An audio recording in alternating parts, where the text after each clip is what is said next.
Thank you. I would now like to introduce the team from Wilfrid Laurier University. The team will have 20 minutes to present. The remaining time will be displayed on this laptop. With 5 minutes remaining, we will hold up the green 5-minute remaining sign. At 1 minute remaining, we will hold up the orange 1 minute remaining sign. When the 20 minutes are up, I will stand to indicate the end of your time. You may take up to 30 seconds to complete your last sentence. Judges then have 10 minutes to ask questions of the presenting team. Once again, we will signal 5 and 1 minutes remaining. At the end of the 10 minutes, I will stand to indicate the end of your time. You may take up to 30 seconds to complete your last sentence. After the question and answer period, I would ask that all audience members, including the coaches and competitors, leave the presentation room to allow the judging panel to discuss privately before the next presentation. The team from Wilfrid Laurier University may now start their presentation. Is this an okay distance for the mic? Okay, perfect. From a still red to a bubbly white, we know that the Cartoni family are experts at handcrafting the perfect bottle of wine. But when it comes to sitting around the dinner table and enjoying that bottle of wine together, how are we going to ensure that your family wants to be together for generations to come? Hi, my name is Sia, and along with my colleagues, Arnav, Harleen, and Vivek, we are Family First Consulting, where we want to put your family first. Today, you asked us many questions, but when we look at the visible question, we know that you want to look at how you can improve your internal processes today to ensure future success for your business. Now, when we look at some of the underlying challenges, we can see that you have a lack of operational processes, you also have a lack of organization, which is causing frustration within your family, and you have a lack of clear succession planning for your future. Now, in every family business, there are business problems and there are family problems. So when we take a look at your business problems, we know that right now that lack of internal processes is hindering your operational efficiency. And when we look at your family issues, we know that you currently have very different values due to your different experiences and the fact that you are geographically spread out. Now, when we look at your family business issues, we know that currently you're having some difficulty collaborating between Generation 1 and Generation 2. Now, let's take a look at your business relative to Sharma's performance matrix. Currently, you're operating in a positive business dimension, and you're a little bit in between on that family dimension. However, due to some of the issues you've had with running your business and some of the issues regarding your family, you're looking to slip into that negative business, negative family dimension. So, what can we do today to ensure that you stay at that positive business, positive family dimension? So before we go any further, you know Francesco Cartoni, the second son in your family. We know that Francesco has recently completed his MBA in China. He is exploring Chinese connections, and he's very innovative and open-minded. We're so lucky to have him with us today for our journey. Now, how can we help Francesco and his family? We would like to introduce our Triple E strategy, where we're going to empower, establish, and expand. Let's take a look at it. So, going into empower, we want to establish a family office for you so that you can share your systems and values with one another. When we look towards establish, we're going to establish a formal governance structure to get rid of all those in-between errors that you're having. And finally, in expand, we're going to look at how you can continue to grow your business for generations to come in different areas of the world. When looking at some of those family outcomes, we're going to ensure longevity and by ensuring that you have strong relationships. When we look at some of the business outcomes, you're going to improve the efficiencies. And finally, when it comes to a family business outcome, we're going to make sure that you have the multi-generational business that the Cartoni parents want for their children. So I'll now pass it off to my colleague Harleen to walk you through how we can set up a family office and a 2-class share systems. Thank you. Thank you, Sia. Before we actually get into what I'm suggesting you input today, let's take a step back and look at some situational factors. We know that your family members are actually really close, but they have varying work styles and have different views on how the business should operate. So that means that we need to align on what important values are to our family, which brings about the question, how can the Cortini family facilitate productive conversation? Another thing we want you to notice is the fact that there are some power struggles between Virgilio, which represents Generation 1, as well as his children, Generation 2. We want to make sure that the children are actually included in the decision making and empowered, and we want to do that through understanding how we can mitigate that existing power struggle. And lastly, we know that since 2016, you don't have real formal processes and you've been pretty static on how you communicate with one another. As a result, we want you to formalize and communicate change on how we can get all the members on board with the plan we're going to suggest today. So now that we have some context, let's get into it. So first off, how can we get the Cartini family to have productive conversations? We know that you have those lack of formal processes. You're currently meeting once a month semi-formally to discuss some business, as well as on your WhatsApp to discuss weekly. And on top of that, you have some lack of protected family time. Alessandra talks about the fact that she's just in her home and she's talking about business when sometimes she just wants to be with her family. So let's protect that time. On top of that, there's a lack of alignment on what's important to the family. So let's attack this one by one. We want you to set up a family office for Cartini's family. This will allow you to establish a formalized process to discuss family issues separate from the business, as well as family business problems in a formalized way. We want you to meet once a month to discuss these things, as well as get all members of the family to attend, including Antonella, who's studying at law school. Although she's not an active part of the business, she is an active part of the family.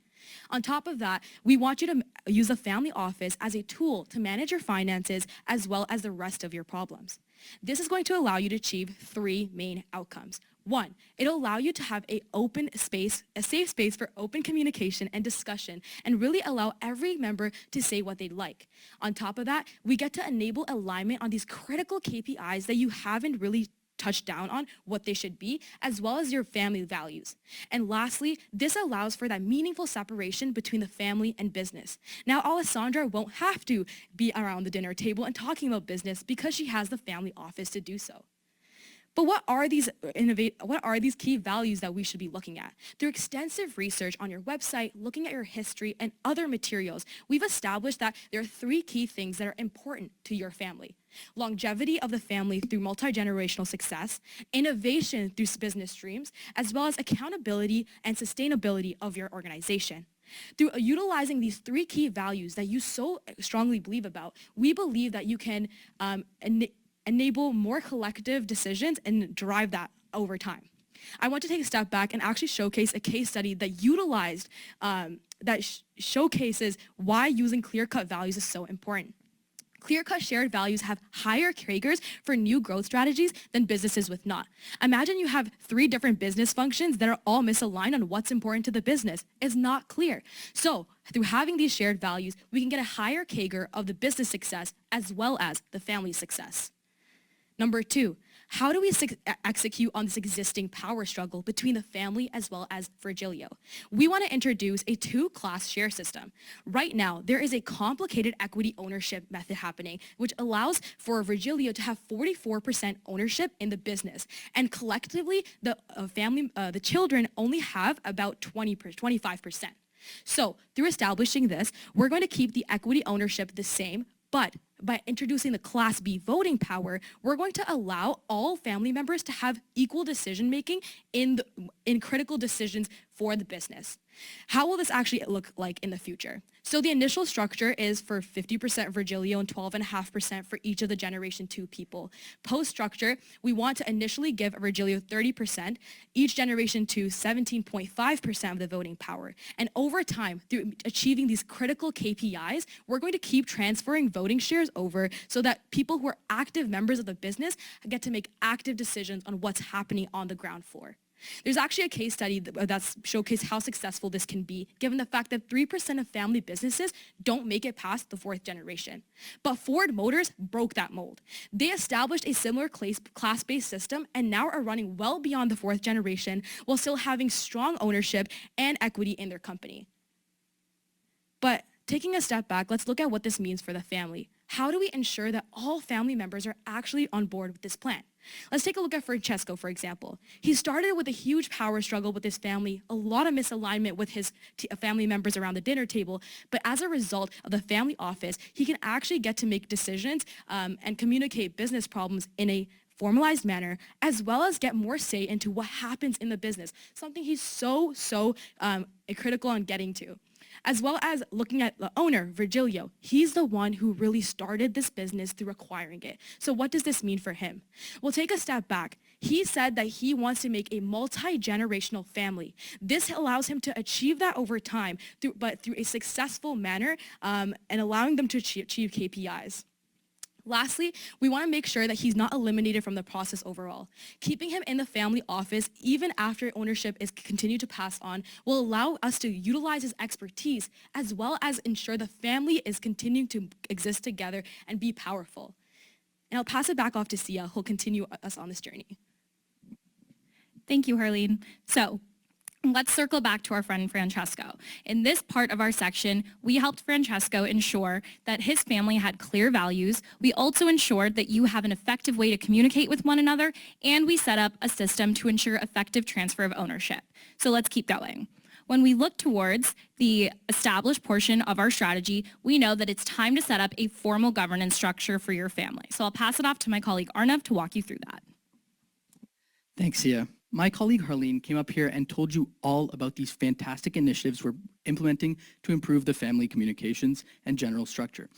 But there's two key topics she didn't touch: governance and succession. So let's take a look at how we can improve on the current processes available.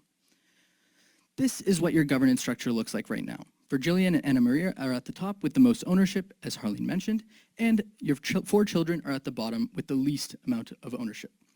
The key takeaway here is that this structure is a little too rigid, and we need to alter this governance structure to allow for seamless decision-making and to future-proof this business moving forward. How can we do that? Well, as Harleen mentioned, we want to create this family office, which includes all family members, including Anna Maria and Antonella. This will cover any sort of issues that the family may have, as Harleen mentioned. What I'm implementing is a supervisory board that will include Virgilio, Stefano, Francesca, Alessandra, and 2 external advisors. Additionally, this will all feed down to the employees, who are the backbone of your business, including Miriam Gomez and Juan Arsac. The critical outcome here is that we can now involve these external advisors and create opportunities for this new ownership structure that Harleen mentioned to be utilized effectively. So now, let's take a look at that supervisory board and what it entails. Well, let's take a look at the Harvard Law Governing Board model. We're implementing an inner circle board. What is this? Well, it's involving family members, as I mentioned, plus those 2 trusted external directors. Now, what does this board actually do? They're going to meet once a month to discuss any strategy implications for the business. Additionally, the voting power will remain with any sort of family owners in the business. So those 2 external directors won't have any voting power within any strategies. Their role will be to advise on any sort of strategies moving forward. They'll bring that expertise that they have and advise the 4 owners on that board. The key takeaway here is that this supervisory board is tried and true, and it's effectively going to lead the company to prosperous success. Finally, let's look at succession. We believe that we can't tell you who you should pick as your next successor. What we can do is give you 4 amazing criteria to determine them. We believe the 4 key decision criteria are effective commitment, role fit and passion, relevance of education, and magnitude of experience. And we've collated these 4 decision criteria by researching through Forbes and HBR. These 4 criteria will create a fantastic, well-rounded successor for you. And even better, the critical outcome here is that any predecessor can routinely assess these 4 criteria and determine areas for improvement. So finally, I want to talk about this last key question that you presented to us. How can we ensure our strategy does not alienate family members? Well, when it comes considering the supervisory board, we know that we're involving 2 external advisors, and we want to align that with our values that Harleen talked about. We know that the family is open to external advisors. They just need to be convinced of such.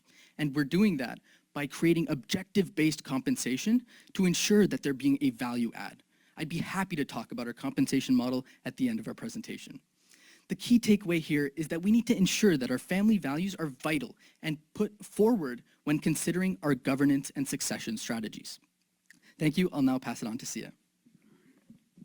Thank you, Arnav. So in this section of our Triple E strategy, we took a look at how Francesco and his family can set up that effective governance structure that you need to ensure longevity. We also took a look at some important succession criteria when it comes to choosing your next CEO.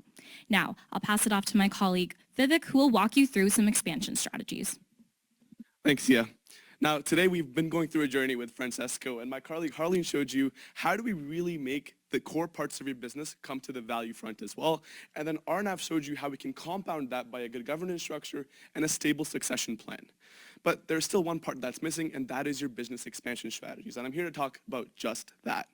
But before we do that, let's contextualize your actual core business. What do you do on a day-to-day basis? It's simple. You have that vertically integrated supply chain. You start off as cepas, where you collect those grapes, and you have the wineries in Argentina. Then you go to bodega, where you bottle those wines up and you sell it through different distribution channels, but mainly Cork Alliance in the US.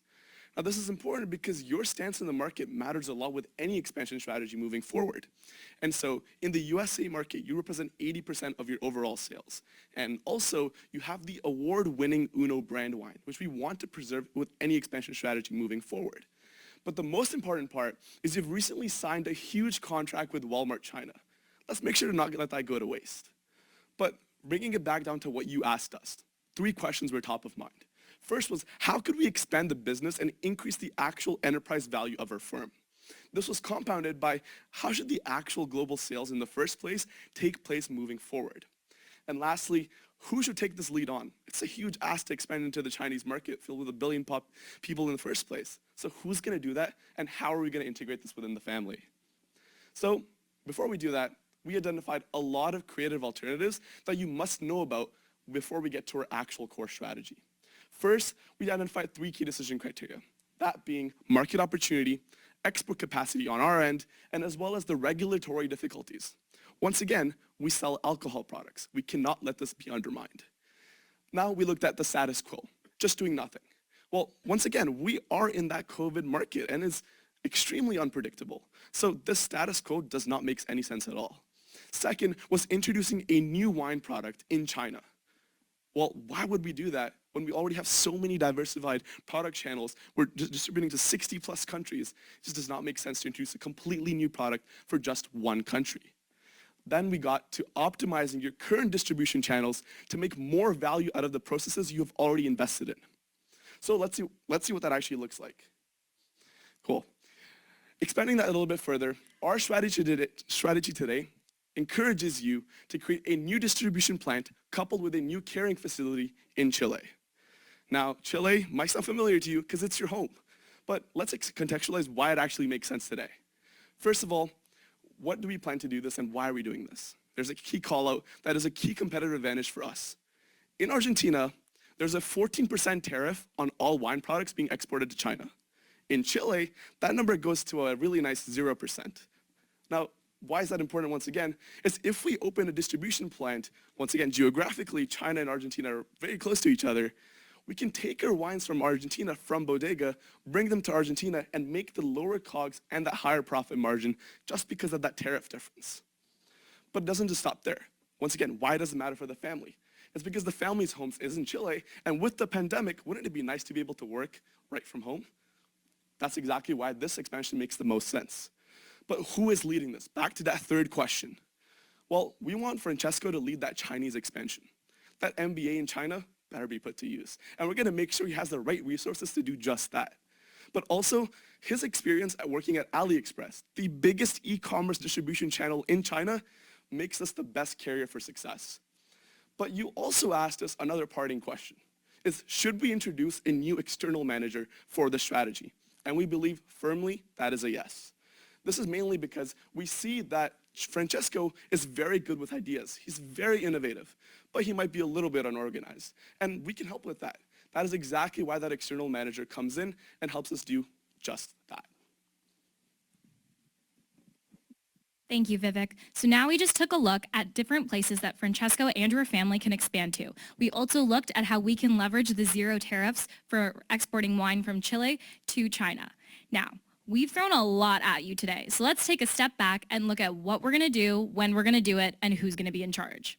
When we look in the short term for our Empower section, where we implement the necessary structures for your family, we look at establishing that family office to provide you with the space to effectively discuss your conflicts. We also look at implementing monthly office meetings and establishing the clear-cut family values that you need to drive your business.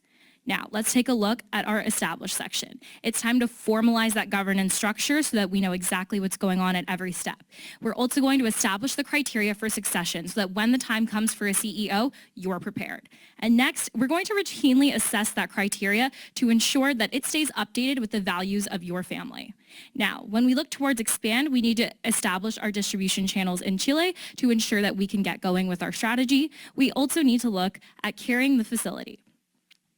Now, we've identified a few risks for you today, but let's focus on one. We know that your family is a little concerned about bringing in that supervisory council. So some of the issues might be assimilating them into the Integral culture. And one of the ways we look to do this is with a corporate retreat. So this is our 3E strategy, where we empowered your family by establishing a family office to effectively communicate any family conflicts. We established a formal governance structure and paired it with proper succession criteria, and we allowed you to expand to new markets.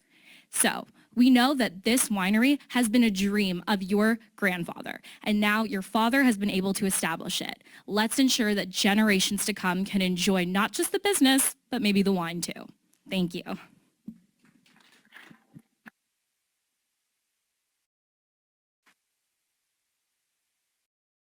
Thank you. Judges will now have 10 minutes to ask questions of the presenting team. I invite the lead judge to begin the question and answer period.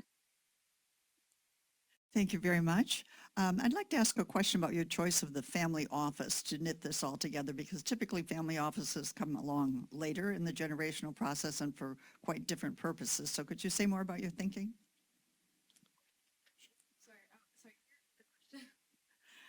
Why you chose a family office as a way to knit this all together, since that's not the usual functions of family offices. So what was your thinking? Yes, so usually the family office is responsible, or completely right, for managing the financials and ensuring that the family is included and knows what's happening in the family business. But it also provides an opportunity, given the fact that we can appoint a family officer, someone who's critical to the family and understands what the family values. Utilizing this office that's already set up as a space to continually meet and ensure that the family's aligning on all the different problems that they've kind of thought are undergoing, they can kind of do two things at the same time. Instead of, you don't want to have 5 different meetings a month. You can do three different things in the same meeting, which allows you to achieve this through that family office, which is why we thought it was the best approach. Thank you. Vivek, I'm curious about this internal manager on the expansion. Who do they report to, and how does their scope differ from Francesco's scope? Definitely, great question, Enrio. The way I want to answer this is, why did we hire this new internal manager in the first place, right? Francesco's tired of having to do those medial administrative tasks, but more so than just organize what he needs to put his time into, because his time is valuable. This internal manager is directly going to be reporting to obviously the head of the Chinese expansion, being Francesco, but not in the normal traditional ways you'd think, clocking at 9 in the morning and leaving at 5. It's more being sort of right by his right-hand man, being there with him, because Francesco, once again, has a lot of experience. He's so well-versed in the Chinese market that having someone else who's also really an expert there, doing those on-the-ground, like boots-on-the-ground tasks, just makes us a power duo that you can unmatch anywhere else as well. Thank you for a very nice presentation. And I particularly like the dining table and enjoying the wine. Really quick question. Who are Rocky and Baco? Is that just an artifact on a slide? So no, those are actually the investment vehicles that the family uses to invest in the different companies and to hold ownership in the companies Sebas, Bodega, and Cork Alliance. Okay, I apologize. I didn't realize that. No worries. I'm a little confused, and I'm just really asking for clarity on the balance between the family office and the supervisory board and the inner circle and the various circles. Could you just expound on that a little bit? Yeah. Could you go to the slide before this? Absolutely. So the role of the family office in this structure is to provide the employees with that guiding and North Star vision. they're going to be passing on all their shared values.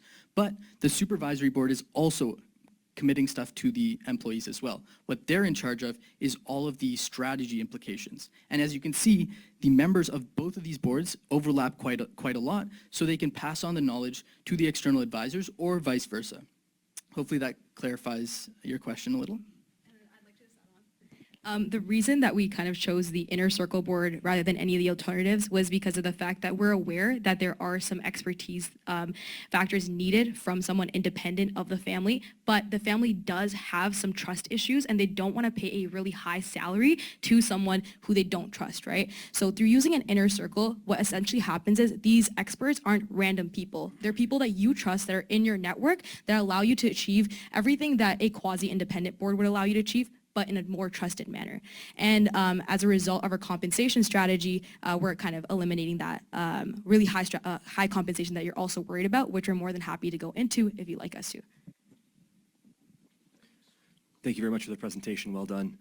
I found the two-class share system extremely interesting. What I'm hoping you can help explain is how that system allows for new members to join the business, whether that's a third generation, or maybe even a spouse? Yeah, absolutely. Fantastic question. So the class system is totally based on passing these shares off to new members. When a third generation comes around, the first generation and any second generation members will be able to directly transfer their shares off to other second generation members and any upcoming third generation members. Now, you might be wondering, how are the class A and B shares going to be split and given off to the next generation? Well, we want to make sure that the third generation is actually capable of taking on that strategy role in the business before they get any of those Class B shares. So while we want to ensure that they're being fed, they have lights to keep their business going and their home going, they're going to be receiving those Class A shares, but not the Class B shares, until we feel that they are ready to join the business via those 4 decision criteria.